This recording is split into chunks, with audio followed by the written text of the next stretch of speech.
പുതിയ പാത്രം എടുക്ക്. അതെങ്ങനെയാണ്? ഏട്ടായി കോഫി. ഹായ് ഡിയേഴ്സ്, അസ്സലാമു അലൈക്കും, വെൽക്കം ബാക്ക്. ഇന്ന് ഞാനൊരു മോർണിംഗ് റൂട്ടീൻ വീഡിയോ ആയിട്ടാണ് വന്നിട്ടുള്ളത്. അപ്പോൾ ഇന്നത്തെ വീഡിയോയിൽ ഞാനൊരു ഹെൽത്തി ബ്രേക്ക്ഫാസ്റ്റ് കോംബോ റെസിപ്പി കാണിക്കുന്നുണ്ട്. അതുപോലെ തന്നെ നമ്മൾ നൈഷുകുട്ടി വിരുന്നൊക്കെ കഴിഞ്ഞ് എത്തിയിട്ടുണ്ട്. അപ്പോൾ മക്കളോടൊപ്പമുള്ള കുറച്ച് നല്ല വിശേഷങ്ങളും രാവിലത്തെ വീട്ടിലെ ജോലിത്തിരക്കുകളും ഒക്കെ ആയിട്ടുള്ള ഒരു വീഡിയോ. അപ്പോൾ വീഡിയോ കണ്ടു നോക്കൂ. കണ്ടിട്ട് ഇഷ്ടമാവുകയാണെന്നുണ്ടെങ്കിൽ മറക്കാണ്ടൊന്ന് ലൈക്ക് ചെയ്തേക്കണേ. ആദ്യം തന്നെ നമുക്ക് ഇന്നത്തെ ഹെൽത്തി ബ്രേക്ക്ഫാസ്റ്റ് റെസിപ്പി കണ്ടു നോക്കാം. അപ്പം അതിനായിട്ട് ഞാനിവിടെ ഒരു ബൗളിലോട്ട് ഏകദേശം ഒരു 1/2 കപ്പ് പച്ചരി എടുത്തിട്ടുണ്ട്. ഇനി ഇതിലോട്ട് 1/2 കപ്പ് നുറുക്ക് ഗോതമ്പാണ് ഇട്ട് കൊടുക്കുന്നത്. പിന്നീട് ഈ കപ്പിന് 1/2 കപ്പ് കഷ്ടി, അതായത് ഒരു 1/4 കപ്പിലധികം ചെറുപയർ ചേർത്ത് കൊടുക്കുന്നുണ്ട്. അതേ അളവിൽ തന്നെ ഉഴുന്നും ചേർത്ത് കൊടുത്തിട്ടുണ്ട്. ഇനി ഇവയെല്ലാം കൂടെ നന്നായിട്ടൊന്ന് കഴുകി വൃത്തിയാക്കി എടുത്തതിന് ശേഷം ഇതിലോട്ട് വെള്ളം ഒഴിച്ചിട്ട് ഒന്ന് കുതിരാൻ വേണ്ടി വെക്കുക. അപ്പോൾ നമ്മൾ ഈ ഒരു ബ്രേക്ക്ഫാസ്റ്റ് റെഡിയാക്കുമ്പോൾ തലേ ദിവസം ഉച്ചക്ക് ഇതൊക്കെ വെള്ളത്തിലിട്ടിട്ട് രാത്രിയിൽ നമ്മളിത് അരച്ച് കൂട്ടി വെച്ചിട്ട് പിറ്റേ ദിവസം പകല് ചുട്ടെടുക്കാവുന്നതാണ് കേട്ടോ. ഇത് ഞാൻ ഇഡ്ലിക്ക് വേണ്ടിയിട്ടാണ് ഈ ഒരു മാവ് റെഡിയാക്കാൻ വേണ്ടി പോണത്.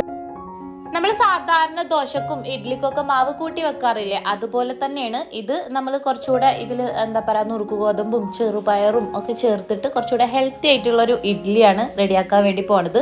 അപ്പോൾ ഇതാ ഞാൻ രാത്രിയിൽ ഇത് അരച്ച് കൂട്ടി വെക്കുകയാണ്. അപ്പോൾ അതാ മിക്സിയുടെ ജാറിലോട്ട് ഞാൻ ഇവയെല്ലാം ഇട്ട് കൊടുത്തിട്ടുണ്ട്. ഇനി ഇതിലോട്ട് നമുക്ക് ഏകദേശം ഒരു 1/2 കപ്പോളം തന്നെ ചോറ് ചേർത്ത് കൊടുക്കാം. ഇഡ്ലിക്കുള്ള മാവായതുകൊണ്ട് തന്നെ കുറച്ച് തിക്കായിട്ട് വേണം മാവ് റെഡിയാക്കാൻ. അപ്പോൾ ഞാൻ ഇതിലോട്ട് ആവശ്യത്തിനുള്ള വെള്ളം ഒഴിച്ചു കൊടുത്തിട്ടുണ്ട്. ഇനി ഇത് നന്നായിട്ടൊന്ന് അരച്ചെടുക്കുക. അതായത് കുറച്ച് തരിയോട് കൂടിയിട്ട് അരച്ചെടുക്കണം കേട്ടോ. ഒരുപാട് നല്ല ഫൈൻ പേസ്റ്റ് ആക്കണ്ട. നമ്മൾ സാധാരണ ഇഡ്ലിക്ക് കുറച്ചൊരു തരിയോട് കൂടിയിട്ടല്ല അരച്ചെടുക്കാറ്, അതുപോലെ അരച്ചെടുക്കുക. ഇനി ഒരു തവി വെച്ചിട്ട് എല്ലാം കൂടെ നന്നായിട്ട് ഒന്ന് മിക്സ് ചെയ്ത് കൊടുക്കുക. ഇതിൽ ഞാൻ ബേക്കിംഗ് സോഡ, ഉപ്പ് ഒന്നും തന്നെ ചേർത്ത് കൊടുക്കണില്ല കേട്ടോ. ഇനി നമ്മൾ രാവിലെ ഇത് ചുട്ടെടുക്കുന്ന ആ ഒരു ടൈമിൽ കുറച്ച് ഉപ്പ് ചേർത്ത് കൊടുത്താൽ മതി. ബേക്കിംഗ് സോഡ ഇന്ന് ചേർത്ത് കൊടുത്തിട്ടില്ല എന്നുണ്ടെങ്കിൽ പോലും നല്ല അടിപൊളിയായിട്ട് തന്നെ ഈ മാവ് പൊങ്ങി കിട്ടും. ഇപ്പോൾ ഓൾറെഡി ചൂടൊക്കെ ഉള്ളൊരു കാലാവസ്ഥയാണ്. മാവ് പുറത്ത് വെച്ചാൽ തന്നെ പൊങ്ങി കിട്ടും. എങ്കിലും ഞാൻ ഈ ഒരു ഓവന് ജസ്റ്റ് ഒന്ന് പ്രീ ഹീറ്റ് ചെയ്തിട്ട്, അതായത് ഒരുപാട് ചൂടാക്കണ്ട, ചെറുതായിട്ടൊന്ന് ചൂടാക്കിയിട്ട് അതിലോട്ട് മാവ് കയറ്റി വെക്കണം കേട്ടോ. പിന്നെ ഈ മാവ് അങ്ങനെ ഒരുപാട് പൊങ്ങി പോകുന്നില്ല. എന്നിട്ട് ഇതാ ഞാൻ ഓവൻ ഓഫ് ചെയ്ത് വെച്ചിട്ടുണ്ട്. ഇനി ബാക്കി നാളെ നോക്കാം. ഇനി പിറ്റേ ദിവസത്തെ മോർണിംഗ് റൂട്ടീൻസ് ആണ് കാണിക്കുന്നത്. അപ്പോൾ ഇതാ രാവിലെ നടക്കാൻ ഇറങ്ങിയിട്ടുണ്ട്. രാവിലെ കുറച്ച് വെയിലൊക്കെ വന്നതിന് ശേഷമാണ് കേട്ടോ ഞാൻ നടക്കാൻ ഇറങ്ങിയത്. അപ്പോൾ മക്കൾക്ക് സ്കൂളും മദ്രസും ഒന്നും ഇല്ലല്ലോ. അപ്പോൾ കുറച്ച് വൈകിട്ടാണ് ഞാൻ കിച്ചണിലൊക്കെ കയറാറ്. അങ്ങനെ ഇതാ നടത്തം സ്റ്റാർട്ട് ചെയ്തിട്ടുണ്ട്. അങ്ങനെ രാവിലത്തെ നടത്തൊക്കെ കഴിഞ്ഞ് കുറച്ച് സമയം വർക്കൗട്ടും ചെയ്തിട്ട് പിന്നെ ഞാനിതാ കിച്ചണിൽ വന്നിട്ട് ഗ്രീൻ ടീ റെഡിയാക്കാൻ വേണ്ടിയിട്ട് വെള്ളം തിളപ്പിക്കാൻ വേണ്ടി വെച്ചിട്ടുണ്ട്. അപ്പോഴേക്കും നമ്മുടെ മാവ് എന്തായി എന്നുള്ളതൊന്ന് നോക്കാം. അപ്പോൾ ഇതാ മാവ് കണ്ടില്ലേ, നല്ല പോലെ പൊങ്ങി വന്നിട്ടുണ്ട്. ഇനിയിപ്പോൾ നിങ്ങൾക്ക് പച്ചരി ചേർക്കാണ്ട് ഈ ഒരു ഇഡ്ലി മാവ് റെഡിയാക്കണമെങ്കിൽ അങ്ങനെയും പറ്റും കേട്ടോ. പച്ചരി ഒഴിവാക്കിയിട്ട് ഉഴുന്നും ചെറുപയറും അതേപോലെ നുറുക്ക് ഗോതമ്പും ഒക്കെ ചേർത്തിട്ട് ഇങ്ങനെ മാവ് കൂട്ടി വെച്ച് കഴിഞ്ഞാലും ഇതുപോലെ നന്നായിട്ട് തന്നെ കിട്ടും. ഞാനിപ്പോൾ ഇതിൽ കുറച്ച് പച്ചരിയും കൂടെ ചേർത്ത് കൊടുത്തിട്ടുണ്ട്. ഗ്രീൻ ടീ റെഡിയാക്കാനുള്ള വെള്ളം തിളച്ച് വന്നിട്ടുണ്ട്. അപ്പം ഇനി ഗ്രീൻ ടീ റെഡിയാക്കട്ടെ. ഞാൻ ഈ ഒരു ടീ, ഷുഗർ, കോഫി ബോട്ടിൽസിൽ എന്താണ് ഇങ്ങനെ മാറി മാറി ഇട്ടിക്കണേന്ന് ചിലരൊക്കെ ചോദിച്ചിട്ടുണ്ടായിരുന്നു.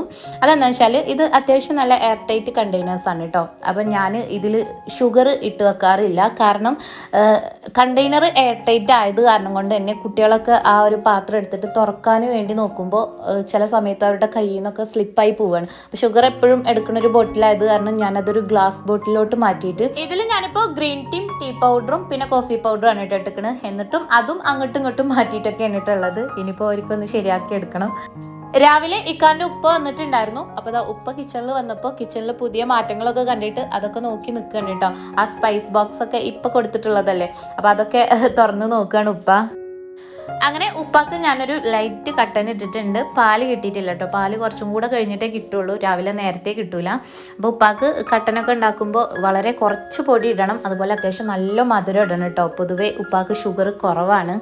ഇവിടെ വീടിൻ്റെ നികുതി അടക്കാൻ വേണ്ടി പോകാനാണ് ഉപ്പ വന്നിട്ടുള്ളത്. അപ്പോൾ ഉപ്പ കഴിഞ്ഞ പ്രാവശ്യത്തെ നികുതി കടലാസ് ചെക്ക് ചെയ്ത് നോക്കാൻ കേട്ടോ, അതിൻ്റെ ഡേറ്റും കാര്യങ്ങളൊക്കെ. ഇനി ഇഡ്ഡലി ചുട്ടെടുക്കുക. അപ്പോൾ അതാ ഞാൻ ഇഡ്ഡലി തട്ടിലൊക്കെ നന്നായിട്ടൊന്ന് ഓയിൽ ബ്രഷ് ചെയ്ത് കൊടുക്കുകയാണ്. ഈ ഇഡ്ഡലി ചുട്ടെടുക്കുമ്പോൾ ഞാൻ എപ്പോഴും ശ്രദ്ധിച്ചിരിക്കണം, എത്ര ഒക്കെ ഓയിൽ ബ്രഷ് ചെയ്ത് കഴിഞ്ഞാലും ചിലപ്പോഴൊന്നും ഇഡ്ഡലി കറക്റ്റ് ആ ഒരു തട്ടിൽ നിന്ന് വിട്ട് കിട്ടാറില്ല കേട്ടോ. ഇനിയിപ്പോൾ അത് നന്നായിട്ട് വിട്ട് കിട്ടാൻ എന്തെങ്കിലും ടിപ്പ് ടിപ്സ് നിങ്ങളെ കയ്യിലുണ്ടെന്നുണ്ടെങ്കിൽ ഒന്ന് ഷെയർ ചെയ്യണേ. പിന്നെ ഈ തുണി വിരിച്ചിട്ട് അതിലോട്ട് മാവ് ഒഴിച്ചിട്ട് അങ്ങനെയും ചെയ്യാറുണ്ട് ചിലരൊക്കെ. പക്ഷെ ചിലത് അങ്ങനെ ഒട്ടിപ്പിടിക്കും കേട്ടോ, ചിലത് ആ തുണിയിലും ആകെ മൊത്തം ഒട്ടിപ്പിടിക്കും. പിന്നെ അതുപോലെ തന്നെ ഇഡ്ഡലി തട്ടിന്ന് നന്നായിട്ട് ചൂടാറിയതിന് ശേഷം ഇഡ്ഡലി വിടിപ്പിച്ചെടുക്കുകയാണെന്നുണ്ടെങ്കിൽ ഒരു പരിധി വരെ തട്ടിൽ ഒട്ടിപ്പിടിക്കാണ്ട് കിട്ടും. എന്നാലും ചില സമയത്ത് അപ്പോഴും ഒട്ടിപ്പിടിക്കാറുണ്ട് കേട്ടോ. ചിലരൊക്കെ ഇഡ്ഡലി ചുടുമ്പോൾ കണ്ടിട്ടില്ലേ, നല്ല പൂ പോലെ നല്ല പെർഫെക്ഷനിൽ ആ ഒരു ഇഡ്ഡലി തട്ടിന്ന് ഇഡ്ഡലി വേർതിരിച്ചെടുക്കുന്നത്. അത് എങ്ങനെയാണെന്നുള്ളത് എനിക്കറിയൂല. ആർക്കെങ്കിലും അറിയുമെങ്കിൽ താഴെ കമൻറ്റ് ചെയ്യണേ. ഇതിൽ 6 തട്ടിൽ ഏകദേശം 24 ഇഡ്ഡലി ഒറ്റ ട്രിപ്പിൽ തന്നെ ചുട്ടെടുക്കുക. പക്ഷെ ഞാൻ ഏറ്റവും താഴെയുള്ള തട്ടിൽ മാവ് ഒഴിക്കാറില്ല. അങ്ങനെ ബാക്കിയുള്ള 5 തട്ടിൽ 4 ഇഡ്ഡലി വീതം വെച്ചിട്ട് 20 ഇഡ്ഡലിയാണ് കേട്ടോ ഒരൊറ്റ ട്രിപ്പിൽ ചുട്ടെടുക്കുക. ഇഡ്ഡലി കുക്കറിൽ നിന്ന് നന്നായിട്ട് വിസിൽ വരാൻ തുടങ്ങിയിട്ടുണ്ട്. എങ്കിലും ഞാൻ തീ ലോ ഫ്ലെയിമിലിട്ടിട്ട് കുറച്ച് ടൈമും കൂടെ ഒന്ന് കുക്ക് ചെയ്തെടുക്കാറുണ്ട് കേട്ടോ. കാരണം ഇത്രയും ഇഡ്ഡലി ഉള്ളത് കാരണം അതിൻ്റെ ഉൾഭാഗം കറക്റ്റ് വേവാതിരുന്നാലോ എന്ന് വിചാരിച്ചിട്ട്. പിന്നെ ഇതാ ഈ ഒരു തട്ട് തുറന്നു കഴിഞ്ഞാൽ അതിൽ നിന്ന് ആവി വരുമ്പോൾ എനിക്ക് ഭയങ്കര പേടിയാണ് കേട്ടോ അത് എടുക്കാൻ വേണ്ടിയിട്ട്. കാരണം ആവി കൊണ്ട് പൊള്ളി കഴിഞ്ഞാൽ ഡയറക്റ്റ് തീയിൽ പൊള്ളിനേക്കാളും ഭയങ്കര ഡേഞ്ചറാണ്.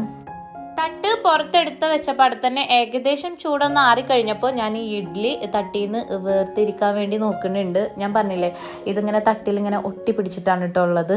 അപ്പോൾ കുറച്ച് സമയം കൂടെ കഴിഞ്ഞിട്ട് നന്നായിട്ട് ചൂടാറിയതിന് ശേഷം പിന്നീട് ഞാൻ ബാക്കിയുള്ള ഇഡ്ഡലി വേർതിരിച്ചെടുത്തത്. ഇഡ്ഡലി നന്നായിട്ട് ചൂടാറി കഴിഞ്ഞപ്പോൾ മുന്നത്തേലും ഈസി ആയിട്ട് ഈ ഒരു ഇഡ്ഡലി തട്ടിന്ന് വേർപ്പെടുത്തി എടുക്കാൻ പറ്റുന്നുണ്ട്. അപ്പോൾ ഇതാ നമ്മുടെ ഇഡ്ഡലി നല്ല അടിപൊളിയായിട്ട് കിട്ടിയിട്ടുണ്ട് കേട്ടോ. നല്ല സോഫ്റ്റ് ആയിട്ട് തന്നെ ഉണ്ട്. നൈഷുകുട്ടി രാവിലെ എണീറ്റ പാടെ തന്നെ ഉപ്പാനെയാണ് കണ്ടത്. അപ്പോൾ ഉപ്പാൻ്റെ കൂടെ തറവാട്ടിക്ക് പോകാനുള്ള ഒരുക്കത്തിലാണ് കേട്ടോ. അപ്പം ഞാൻ വേഗം പോയി നികുതി അടച്ചിട്ട് വരാം, അപ്പോഴേക്കും ഒരുങ്ങി നിൽക്കുന്നു പറഞ്ഞപ്പോൾ ഓള് നേരത്തെ തന്നെ എണീറ്റ് ചായ പോലും കുടിക്കാണ്ട് കുളിച്ചൊരുങ്ങി റെഡി ആയിട്ടുണ്ട്. ഇഡ്ഡലിൻ്റെ കൂടെ സൈഡായിട്ട് കഴിക്കാൻ പറ്റിയിട്ടുള്ള ഒരു അടിപൊളി വെറൈറ്റി ചട്നി റെസിപ്പി കൂടെ പരിചയപ്പെടാം. അതിനായിട്ട് ഞാനിവിടെ ഒരു നോൺ സ്റ്റിക്കിൻ്റെ പാനിലോട്ട് അല്പം വെളിച്ചെണ്ണ ഒഴിച്ചിട്ടുണ്ട്. അപ്പോൾ ഈ ഒരു ചട്നി റെഡിയാക്കാൻ വേണ്ടിയിട്ട് ഞാനിവിടെ ഒരു 10-15 അല്ലി ചെറിയ ഉള്ളി, ഒരു 7-8 അല്ലി വെളുത്തുള്ളി, 2-3 വറ്റൽമുളക്, ഒരല്പം തേങ്ങാക്കൊത്തും എടുത്തിട്ടുണ്ട്. ഇനി ഈ എണ്ണ ചൂടായി വരുമ്പോൾ ആദ്യം നമുക്ക് അതിലോട്ട് ഒരു പിടി കപ്പലണ്ടി ഇട്ടിട്ട് ഒന്ന് വറുത്തെടുക്കാം. കപ്പലണ്ടി എണ്ണയിലൊന്ന് ചൂടായി വരുന്ന ടൈമിൽ ഇതിലോട്ട് നമ്മൾ എടുത്തു വെച്ചിട്ടുള്ള ബാക്കി ഇൻഗ്രീഡിയൻസും കൂടെ ചേർത്തിട്ട് നന്നായിട്ടൊന്ന് റോസ്റ്റ് ചെയ്തെടുക്കുക. കൂടെ തന്നെ ഞാനൊരു തണ്ട് കറിവേപ്പില ചേർത്ത് കൊടുത്തിട്ടുണ്ട്. ഇനി ഇവയെല്ലാം കൂടെ എണ്ണയിൽ നന്നായിട്ടൊന്ന് മൂപ്പിച്ചെടുക്കാം. ചട്നിക്ക് കുറച്ച് പുളി ഉള്ളത് എനിക്ക് ഭയങ്കര ഇഷ്ടമാണ് കേട്ടോ. ഇനിയിപ്പോൾ നിങ്ങൾക്ക് ഇഷ്ടമല്ലാന്നുണ്ടെങ്കിൽ പുളി ചേർത്ത് കൊടുക്കേണ്ടതില്ല. ഞാനിവിടെ കുറച്ച് പുളി ഒന്ന് വെള്ളത്തിൽ കുതിരാൻ വേണ്ടി ഇട്ടിട്ടുണ്ട്. ഇത്രയും പുളി എടുക്കണ്ട, വളരെ കുറച്ച് പുളി മാത്രം എടുത്താൽ മതി. പിന്നെ ദാ എൻ്റെ കയ്യിലുള്ള ഈ ഒരു സിലിക്കോൺ സ്പാച്ചുല വെച്ചിട്ട് ഇഡ്ഡലിയൊക്കെ ഈ തട്ടിന്ന് വേർപ്പെടുത്തി എടുക്കാൻ വളരെ ഈസിയാണ് കേട്ടോ. ഞാനിത് ഇപ്പോഴാണ് ശ്രദ്ധിച്ചത്. ഇത് അതേപോലെ തന്നെ നമുക്ക് ചട്ടിന്ന് എന്തെങ്കിലുമൊക്കെ വടിച്ചെടുക്കാനാണെങ്കിലും അല്ലെങ്കിൽ മിക്സിയുടെ ജാറിൽ നിന്ന് തേങ്ങയൊക്കെ വടിച്ചെടുക്കാനും ഇത് ഭയങ്കര ഹെൽപ്ഫുള്ളാണ്. കാരണം ഇതിങ്ങനെ ഫ്ലെക്സിബിൾ ആണല്ലോ, സിലിക്കോൺ മെറ്റീരിയൽ ആയതുകൊണ്ട്. ഇതും ഞാൻ ആമസോണിൽ നിന്ന് വാങ്ങിച്ചിട്ടുള്ളതാണ് കേട്ടോ. ഇനി നമ്മൾ ഇന്ന് തയ്യാറാക്കിയിട്ടുള്ള ഈ ഒരു ഇഡ്ഡലിയുടെ സോഫ്റ്റ്നെസ് എത്രമാത്രമാണെന്നുള്ളത് ഞാനതൊന്ന് കട്ട് ചെയ്ത് കാണിക്കുക. കണ്ടില്ലേ, നല്ല സോഫ്റ്റ് ആയിട്ട് നല്ല സ്പോഞ്ച് പോലെയാണ് ഉള്ളത്. അപ്പോൾ നല്ല അടിപൊളിയാണ് കേട്ടോ. ട്രൈ ചെയ്ത് നോക്കുന്നുണ്ട്. നല്ല ഹെൽത്തി ആയിട്ടുള്ള ഒരു ബ്രേക്ക്ഫാസ്റ്റ് റെസിപ്പിയാണ്. ഇനി ഇതാ നമ്മുടെ ചട്നി റെഡിയാക്കാനായിട്ട് ഞാൻ ഇവയെല്ലാം തന്നെ എണ്ണയിൽ നന്നായിട്ട് വറുത്തെടുത്തിട്ടുണ്ട്. ഇത് നമുക്കൊരു മിക്സിയുടെ ജാറിലോട്ട് മാറ്റാം. ഇനി ഇതിലോട്ട് നമ്മൾ നേരത്തെ എടുത്തിട്ടുള്ള ആ ഒരു പുളി പിഴിഞ്ഞുണ്ടല്ലോ, അത് ഞാൻ മുഴുവനായിട്ടും എടുത്തിട്ടില്ല. അതിൽ നിന്ന് കുറച്ച് മാത്രം പുളിയാണ് കേട്ടോ ഒന്ന് പിഴിഞ്ഞെടുത്തിട്ടുള്ളത്. കുറച്ച് മതി, കുറച്ച് വെള്ളത്തിൽ പിഴിഞ്ഞെടുത്തിട്ട് ഇനി ഇതിലേക്ക് ആവശ്യത്തിനുള്ള ഉപ്പും കൂടെ ചേർത്ത് കൊടുക്കുക. ഇനി ഇത് നന്നായിട്ടൊന്ന് അരച്ചെടുക്കാം. ഇനി ചട്നി ഒന്ന് താളിച്ചെടുക്കാനായിട്ട് വെളിച്ചെണ്ണയിലോട്ട് കടുകും വറ്റൽമുളകും കറിവേപ്പിലയും കൂടെ ചേർത്തിട്ട് ഒന്ന് താളിച്ചൊഴിക്കാം.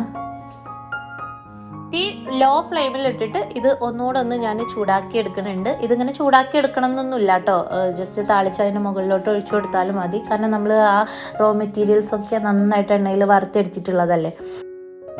കപ്പലണ്ടിയൊക്കെ ചേർത്തുണ്ടാക്കിയിട്ടുള്ള ഒരു വെറൈറ്റി ചട്നിയാണ്. അപ്പോൾ എല്ലാവരും ട്രൈ ചെയ്ത് നോക്കുന്നുണ്ട്. നല്ല ടേസ്റ്റാണ് കേട്ടോ കഴിക്കാൻ. നമ്മൾ പൊട്ടുകടലൊക്കെ ചേർത്തിട്ട് ചട്നി ഉണ്ടാക്കാറില്ലേ, ഇതിൽ ആ ഒരു കപ്പലണ്ടിയുടെ ആ ഒരു ടേസ്റ്റും കൂടെ ഉള്ളതുകൊണ്ട് എനിക്കത് ഭയങ്കര ഇഷ്ടമായി കേട്ടോ. പക്ഷേ ഇവിടെ അനുക്കുട്ടിക്ക് ഇതിൻ്റെ ടേസ്റ്റ് അത്ര ഇഷ്ടമായിട്ടില്ല. സോനു നൈഷൊക്കെ നന്നായിട്ട് കഴിച്ചിട്ടുണ്ടായിരുന്നു, അവർക്കൊക്കെ ഭയങ്കര ഇഷ്ടമായി. നല്ല സോഫ്റ്റ് ഇഡ്ഡലി ഈ ചട്നിയിൽ മുക്കി കഴിക്കാൻ ഒരു പ്രത്യേക ടേസ്റ്റാണ് കേട്ടോ. ഇത് നമുക്ക് ഏത് ടൈപ്പ് ഇഡ്ഡലിക്കും ദോശക്കും ഒക്കെ ട്രൈ ചെയ്ത് നോക്കാൻ പറ്റിയിട്ടുള്ള ഒരു ചട്നി റെസിപ്പിയാണ്. അതിനിടയ്ക്ക് ചോറിനുള്ള വെള്ളം തിളച്ച് വന്നിട്ടുണ്ടായിരുന്നു. അപ്പോൾ ഇതാ ഞാൻ അരി ഇട്ട് കൊടുക്കുകയാണ്. ഇന്നിപ്പോൾ റൈസ് പോട്ടിലോട്ട് ഇറക്കി വെക്കാമെന്നാണ് വിചാരിക്കുന്നത്.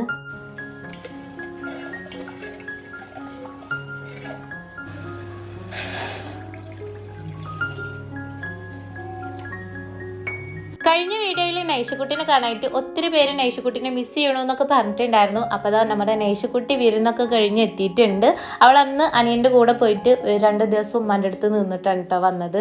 ഇപ്പോൾ വീട്ടിൽ അഫിക്കുട്ടിയൊക്കെ ഉള്ളതുകൊണ്ട് അവൾക്ക് അവനെയും കളിപ്പിച്ചിരിക്കാൻ ഭയങ്കര ഇഷ്ടമാണ്. പിന്നെ അഫിക്കും തന്നെ നൈഷുവിനെ കണ്ടാൽ ഒരു പ്രത്യേക ഇഷ്ടമാണ് കേട്ടോ. അങ്ങനെ രാവിലെ തന്നെ കുളിച്ചൊരുങ്ങി തറവാട്ടിക്ക് പോകാൻ വേണ്ടിയിട്ട് ഉപ്പപ്പാനെ കാത്ത് നിൽക്കായിരുന്നു കേട്ടോ നമ്മളെ നൈഷുക്കുട്ടി. അപ്പോൾ അതാ അവൾ ആ ഒരു ചട്നിയുടെ സ്മെല്ല് വന്നിട്ട് ഇടയ്ക്കിടയ്ക്ക് അതിങ്ങനെ മണത്ത് നോക്കുന്നുണ്ട് കേട്ടോ. എന്നിട്ട് കഴിച്ചപ്പോൾ ശരിക്കും അത് വായിലിട്ടിട്ട് കുറച്ച് സമയമൊക്കെ ചവച്ചരച്ച് കറക്റ്റ് അതിൻ്റെ ആ ഒരു ടേസ്റ്റ് കിട്ടിയതിന് ശേഷമാണ് കേട്ടോ ഫീഡ്ബാക്ക് തന്നത്. നമ്മുടെ നൈഷുക്കുട്ടി ആദ്യമായിട്ടാണ് ഒരു ജെനുവിൻ ഫീഡ്ബാക്ക് തരുന്നത്, കഴിച്ച് നോക്കിയതിന് ശേഷം അഭിപ്രായം പറയുന്നത്. അവൾക്കത് നല്ല ഇഷ്ടമായിട്ടുണ്ടായിരുന്നു കേട്ടോ. പക്ഷെ കുറച്ച് എരിവുണ്ടായിരുന്നു. അപ്പോൾ ഞാൻ ചായക്ക് പാല് ഗ്യാസിൽ വെച്ചിട്ടുണ്ടായിരുന്നു. പാല് തിളച്ചിട്ടുണ്ട്. അതിലോട്ട് ഒരു 2-3 ഏലക്ക കൂടെ കുത്തിയിട്ടിട്ടുണ്ട്. ഏലക്ക ചായ കുട്ടികൾക്ക് ഭയങ്കര ഇഷ്ടമാണ് കേട്ടോ. ഒരു പ്രത്യേക ടേസ്റ്റ് അല്ലേ. അങ്ങനെ പൊടി ഇട്ടിട്ടുണ്ട്. അപ്പോൾ ഈ കോഫി ബോട്ടിലാണ് കേട്ടോ ചായപ്പൊടി ഇട്ടിരിക്കുന്നത്. ചായപ്പൊടിയുടെ ബോട്ടിലാണ് തോന്നുന്നു കോഫി പൗഡർ ഉള്ളത്. അങ്ങനെ മൊത്തത്തിൽ മാറിയിട്ടാണ് ഇപ്പോൾ ഉള്ളത്. അങ്ങനെ ചായ തിളച്ച് വന്നിട്ടുണ്ട്.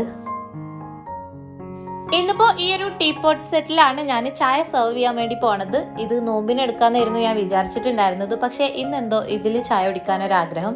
അപ്പോൾ പിന്നെ ഇത് തന്നെ എടുത്തു. ഇതാ 4 ഗ്ലാസും ഒരു പോട്ട് വന്നിട്ടുള്ളത്. ഞങ്ങൾക്കിവിടെ 4 ആൾക്ക് കറക്റ്റാണ്. ഇക്കാൻ്റെ കൂടെ ഇരിക്കുമ്പോൾ വേറെ 1 ഗ്ലാസും കൂടെ എക്സ്ട്രാ എടുക്കേണ്ടി വരും. നൈഷുക്കുട്ടി ആദ്യം തന്നെ കയറിയിരുന്ന് 2 ഇഡ്ഡലിയും 1 ഗ്ലാസ് ചായയൊക്കെ കുടി കഴിഞ്ഞിട്ടുണ്ട് കേട്ടോ. അപ്പോഴേക്കാണ് സോനും അനുവൊക്കെ ഫ്രഷായി വന്നത്. അനുക്കുട്ടിയും നേരത്തെ കുളിയൊക്കെ കഴിച്ചിട്ടുണ്ട് കേട്ടോ. നൈഷുവിൻ്റെ കൂടെ അവളും തറവാട്ടിക്ക് പോവുകയാണെന്നൊക്കെ പറഞ്ഞിട്ട് ഇന്നിപ്പോൾ ഉപ്പ വരുകൊണ്ട് രാവിലെ അവരുടെ കുളി വാശില്ലാണ്ടാണ് കഴിഞ്ഞിട്ടി. ഇഡ്ഡലിയുടെ കളർ ചേഞ്ചും ചട്നിയുടെ സ്മെല്ലും കൂടെ ഏലക്ക ചായയുടെ ആ ഒരു സ്മെല്ലൊക്കെ കേട്ടിട്ട് ഭയങ്കര പ്രതീക്ഷയോടുക്കനെ വന്നതായിരുന്നു അനും സോനും. ഇവിടെ ഒരാൾ ആദ്യം തന്നെ കയറി 2 ഇഡ്ഡലിയും ചായയൊക്കെ കുടിച്ച് ആ പ്ലേറ്റും ഗ്ലാസ്സും കൊണ്ട് മാറ്റി വെച്ചിട്ട് എൻ്റെ പ്ലേറ്റും ഗ്ലാസ്സും മുന്നിൽ വെച്ച് ഇരിക്കുകയാണ് കേട്ടോ. ഏട്ടായി കോഫി എന്നും പറഞ്ഞുകൊണ്ട് ഏട്ടായി കോഫി കളിക്കാൻ ഇനി വേണ്ട. കടലിൽ പെട്ടിട്ടുണ്ട്. ഇഷ്ടായില്ല? അനുമൾക്ക് ഇഷ്ടായില്ലോന്ന് ഉള്ളത് കിട്ടണില്ലല്ലോ.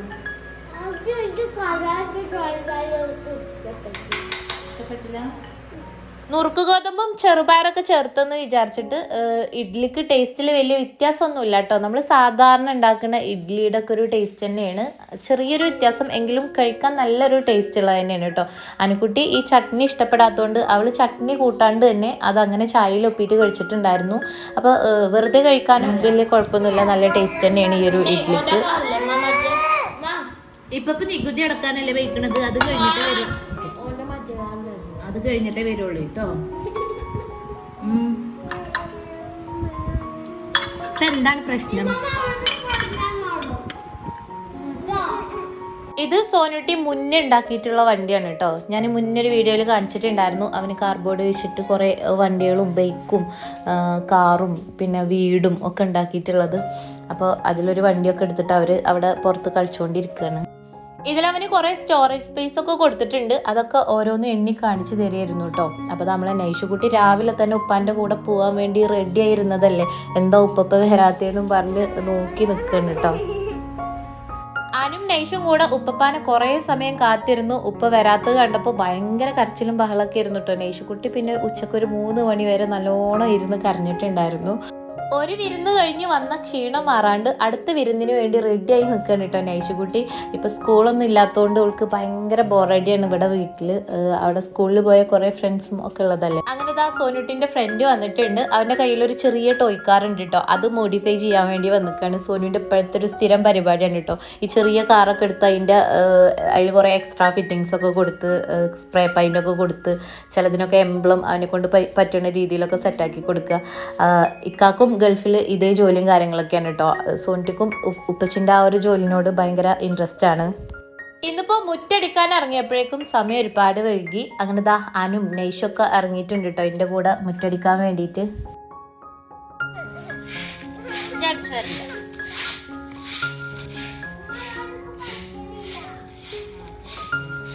ഞാൻ മുറ്റടിക്കാൻ വേണ്ടി ചൂലെടുത്ത് ഇറങ്ങിയപ്പോഴേക്കും അവിടെ രണ്ടാളും കൂടെ മുറ്റടി തകൃതിയായിട്ട് നടക്കുന്നുണ്ട് കേട്ടോ. നമ്മുടെ വീടിൻ്റെ അടുത്ത് തന്നെ പുതിയൊരു വീടുപടി നടക്കുന്നുണ്ട് കേട്ടോ. ഇനിയിപ്പോൾ പുതിയ അയൽവാസികളൊക്കെ വരുന്നുണ്ട്. അപ്പോൾ അത് അതിൻ്റെ പണികൾ ഏകദേശം മെയിൻ വാർപ്പ് വരെ എത്തിയിട്ടുണ്ട്. അങ്ങനെ മുറ്റടിയൊക്കെ കഴിഞ്ഞതിന് ശേഷം പിന്നെ ഞാനിതാ സിറ്റ് ഔട്ട് തുടക്കാൻ വേണ്ടി ഒരുങ്ങിയപ്പോഴേക്കും നൈഷക്കുട്ടി ബാഗൊക്കെ എടുത്ത് സെറ്റായി നിൽക്കിയിരുന്നു കേട്ടോ പോവാൻ വേണ്ടിയിട്ട്. അവൾ ആ തുടപ്പ് കണ്ടപ്പോൾ തുടക്കാനൊക്കെ എന്നെ ഹെൽപ്പ് ചെയ്യുന്നുണ്ട്.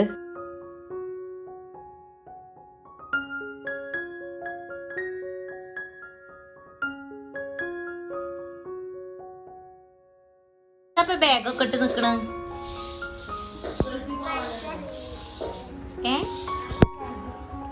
മാറിക്കറങ്ങിക്കോ. അങ്ങനെ രാവിലത്തെ ഒരുവിധം ജോലികളൊക്കെ കഴിഞ്ഞ് കുളിയൊക്കെ കഴിഞ്ഞതിന് ശേഷം പിന്നെ ഞാൻ കുറച്ച് സമയം വീഡിയോ എഡിറ്റിങ്ങും വോയിസ് ഓവറൊക്കെ ചെയ്യാൻ നിന്നു. കാരണം അന്നൊരു വീഡിയോ ഇടാണ്ടായിരുന്നു. ഉള്ളിൽ അടിച്ചു വാരി തുടക്കാനും കുറച്ച് പാത്രങ്ങളൊക്കെ കഴുകാണ്ടായിരുന്നു. അതൊന്നും കംപ്ലീറ്റ് ചെയ്യാണ്ടാണ് ഞാൻ വീഡിയോ എഡിറ്റ് ചെയ്യാൻ വേണ്ടി നിന്നത്. അപ്പോൾ ഇവരുടെ ഡിസ്റ്റർബൻസ് ഇല്ലാണ്ടിരിക്കാൻ ഞാൻ മുകളിൽ പോയിട്ടാണ് കേട്ടോ വോയിസ് ഓവർ ചെയ്യൽ. അപ്പോൾ ഞാൻ താഴെ വന്നപ്പോഴേക്കും ഇവർ 3 പേരും കൂടിയിട്ട് എനിക്ക് സർപ്രൈസ് ആയിട്ട് വീടൊക്കെ സെറ്റ് ആക്കി വെച്ചിട്ടുണ്ട് കേട്ടോ.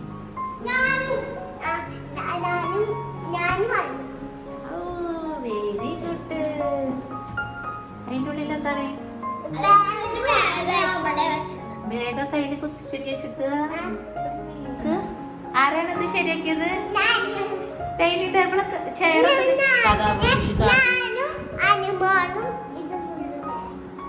ഏത് ഫുള്ളും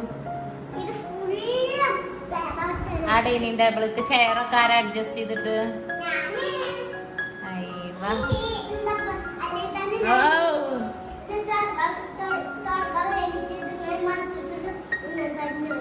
തന്നെ അത് ഞാൻ കഴിച്ചില്ലായി. എനിക്ക് പണിയെടുത്ത് തരാൻ എത്ര ആളാ. ആരെ കിച്ചണൊക്കെ ക്ലീൻ ആക്കി?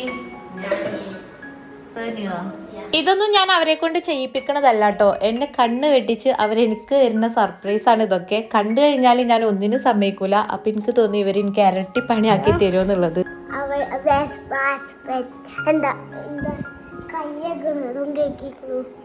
വാഷ് ബേസോ ഒറ്റക്കോ? പടച്ച തമ്പുരാനേ, എന്തൊരു നല്ല കുട്ടികളാണ് എന്റെ കുട്ടികള്.